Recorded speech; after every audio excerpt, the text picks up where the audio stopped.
What I want to talk about is storytelling. I want to talk about, this is what we're fighting over. The reason that every time there's a school shooting, the news of it, the news cycle seems almost exactly the same each time. It's not just because the events, of course, are terribly similar, but it's also because we're fighting over story, how the story is going to get told, right? And on the left, they have this obviously absurd story that this is about guns. It's always about guns. Just like saying that like the Jack the Ripper murders are about knives or the Boston Strangler killings are about hands.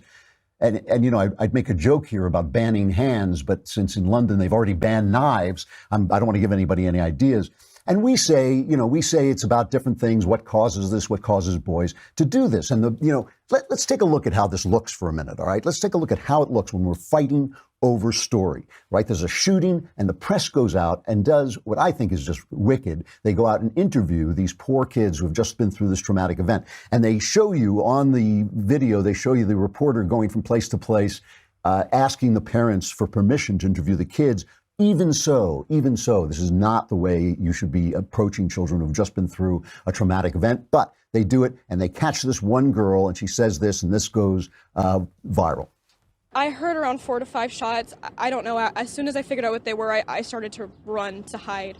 So students reported hearing the fire alarm first and then the shots. Is that kind of the sequence of events for you? No, I heard the shots first and then the alarms went off after I hid. No, we were all in a line and there were lots of SWATs and police around. They escorted us all out. We were in a single file line and we came down here to the Chevron. I was thinking it was going to happen eventually. It happens. It's been happening everywhere. I was ready to run out, but my teacher told me to hide instead, so that's what I did. So here you have this lovely young girl, obviously traumatized, and she says, I was expecting it. I knew it was going to happen here. Why? Because the left dominates the media and they sell the fact that this is a crisis that we're having, when in fact murder is way, way down. As the ownership of guns has gone up, the murder rate has gone way, way down. And there's even a new study that's about to be released from Florida Northeastern University saying that school shootings are down from the 90s. So this is not necessarily a crisis that we're experiencing. But of course, if the story is that we've got to get rid of these nasty guns, that we've got to get rid of your Second Amendment rights, if that's the story, then we're totally justified in showing you this trauma and using your emotions. You know, if we had an honest news media, they would just be telling us the facts. This is what happened. This is what it is. They'd be letting the people, they'd be letting the story emerge from the minds of the people. But instead, they want to make sure that they've got this story right, that they are telling you the story they want you to hear. On the right, we always have this, here are the facts. Here are the facts. We always point at charts and graphs, and we have, try and explore why these guys do what they do. Oliver North, who is going to be the new head of the NRA. I don't think he's quite ascended to the head of it, but he's the incoming head of the NRA. He goes on TV and he tries to sell the right-wing narrative, the right-wing story. Here it is from Ollie North. The problem that we've got is we're trying, like the Dickens, to treat the symptom without treating the disease. And the disease in this case isn't the Second Amendment. The disease is youngsters who are steeped in a culture of violence. They've been drugged in many cases. Nearly all of these perpetrators are male, and they're young teenagers in most cases. And they've come through a culture where violence is commonplace. All we need to do is turn on a TV, go to a movie. If you look at what has happened to the young people, many of these young boys have been on Ritalin since they were in kindergarten. Now, I am certainly not a doctor, I'm a Marine, but I can see those kinds of things happening.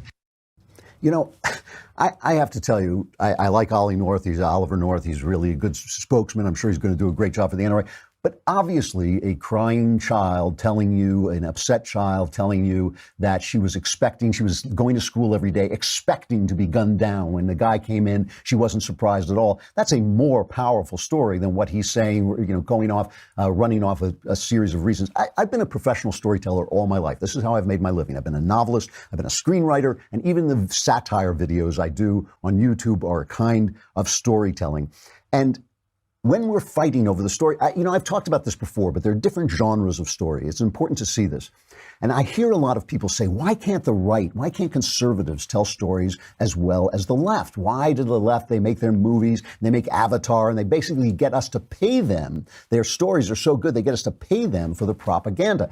Now, the thing is, you have to understand that we're not just fighting over what the story is. We have different ideas of what a story is, okay? There are different genres of story, different qualities of truth to each story. If I come in and I say to you, oh, on my way to work, a building was burning and I had to run in and rescue a child, that story better be true, right? Otherwise, I'm a liar. But if I say to you, once upon a time, there was a man who had 2 sons, you understand that I'm telling a different kind of truth. And there are all kinds of deep thinking. There's all kinds of deep thinking about storytelling. Jordan Peterson is a Jungian, and he believes, well, maybe Jesus didn't really rise from the dead, but this story tells a very important thing about the human consciousness, and it's very important to tell this story to get at that truth. I'm a Christian. I believe with what C.S. Lewis said. Yeah, Christianity is a myth, but it's a myth that actually happened. It's a myth that happened in real life, and that's what gives it its tremendous power. So we have different ideas, but the left has a totally different idea about stories. They don't believe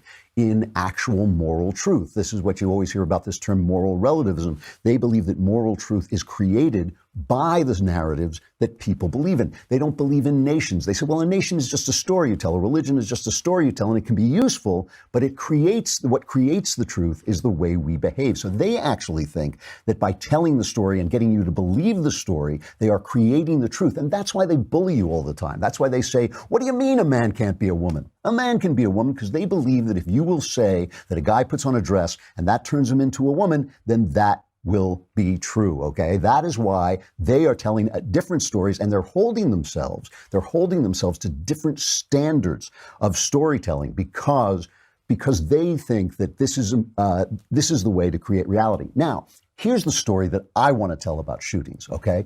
To me, guns are not about, the Second Amendment is not about guns. The Second Amendment is about freedom. Our founders understood that in order for you to be free, for you to live your individual life, speak your individual experience, you needed to be free. And the way they did that was not through democracy, not by giving people the vote, because they knew that democracy ultimately leads to tyranny. They created a republic in which different powers were fighting with each other. So the Senate fighting with the president, the courts, against the president and the Senate. This is the way they did it, and progressives have hated this from the beginning. Woodrow Wilson said, the president should be as powerful as he can imagine himself to be. It makes no sense. How can you accomplish anything? How can you accomplish anything, Wilson said, if all the powers are fighting with each other? Two of the powers that they wanted fighting with each other were the federal government and the states. And when the federal government when the people writing the Constitution said the federal government is going to be in control of the army, the state said, well, wait a minute. If you get the army, who's going to protect us from you? Who's going to protect the states from the feds? And they said, all right, well, here's what we'll do. We'll make sure the populace can be armed. We won't infringe the right to bear arms. And then the states can arrange to have militias so they will have a line of defense. But of course, that logic also goes to the individual. The individual needs a line of defense against the state, against evildoers. And that's how we maintain freedom in this conflict of powers all the time that is defended ultimately with guns. The guns aren't about the guns. The guns are about the freedom. And if we tell that story when these shootings happen, if we tell that story, then it becomes very different. Because even if the guns contribute to school shootings, the guns also protect our freedom, and our freedom is non-negotiable. All right, our freedom is not negotiable. It ain't about bump stocks. It ain't about AR-15s. It's not about semi-automatic weapons. Our freedom is non-negotiable in any way, shape, or form. And see, why we on the right don't always tell good stories is because we don't know which story to tell. We want to give people the facts, and the facts are important, but we also want to make sure that the narrative appeals to the human heart and mind, and freedom does that. All right. So let's go on and talk about the same thing, fighting over the stories of this story that came out that a professor was paid by our intelligence people to infiltrate the Trump campaign. And Trump is now calling for an investigation, and they're saying, oh, that's terrible. Trump can't interfere with the Department of Justice. The Department of Justice is part of the executive branch, and Trump certainly can get involved with that. The Congress is an independent branch, right? And so when they start to demand, when Devin Nunes starts to demand information from the Department of Justice, the Department of Justice should respond to that oversight, and they don't. So the intelligence community goes to the New York Times, and they want to get this story out and spin it before anybody else spins it, right? So their headline is, FBI used informant to investigate Russia ties to campaign, not to spy, as Trump claims. That is the New York Times telling you what the story is. FBI used informant to investigate Russia ties to campaign, not to spy, as Trump claims. That's not even a headline. That's not even a headline. Those are instructions on how to think, on how to tell this. You know, speaking of storytellers, Rob Reiner, famous director, what they call Meathead from All in the Family, goes on TV and says, you know what the real problem is? The real problem is the right owns the media. He goes on and says, this is what he says. You're under attack. The press is under attack. And right now, if you remove the ability to get the truth out, then you're going to have the destruction of democracy. We don't have any more. There's no checks and balances coming from the Congress. Right now, the courts are holding. But this is the first time in American history where you have a state-run television, Fox, Breitbart, Sinclair, and Alex Jones, aligned with the President of the United States. That's very, very tough. The battle lines have been drawn, and we're going to see whether or not democracy survives.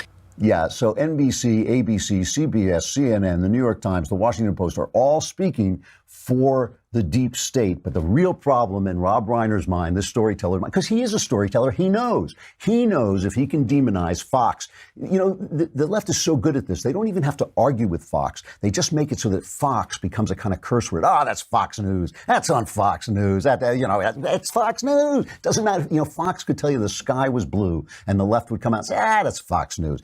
Anyway, this is the thing of controlling the story, and that is what we have to learn to do because they do it so well.